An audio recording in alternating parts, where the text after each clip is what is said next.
Private car యజమానులకు కేంద్ర ప్రభుత్వం శుభవార్త చెప్పనుంది. తరచూ జాతీయ రహదారులపై ప్రయాణించే కారు యజమానులకు టోల్ బాదుడు తగ్గనుంది. ఇలాంటి వారి కోసం ఏడాది పాటు చెల్లుబాటు అయ్యే టోల్ పాస్ను అందుబాటులోకి తీసుకురానుంది. 3,000 రూపాయలు చెల్లించి ఈ పాస్ తీసుకుంటే జాతీయ రహదారులపై టోల్ ప్లాజాల మీదుగా ఎన్నిసార్లైనా ప్రయాణించవచ్చు. 30,000 రూపాయలు చెల్లిస్తే 15 ఏళ్ల పాటు హైవేలపై అపరిమితంగా ప్రయాణించవచ్చు. ఈ ప్రతిపాదన కేంద్ర రోడ్డు రవాణా శాఖ మంత్రిత్వ శాఖ వద్ద తుది పరిశీలనలో ఉన్నట్టు తెలుస్తోంది.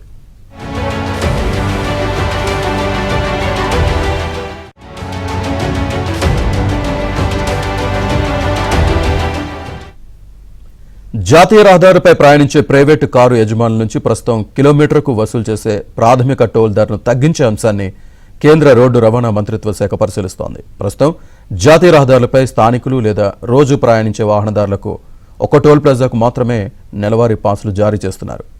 ఈ పాసుల కోసం వాహనదారులు నెలకు 340 రూపాయలు చెల్లించాలి. అంటే ఏడాదికి 4,080 రూపాయలు ఖర్చు అవుతుంది.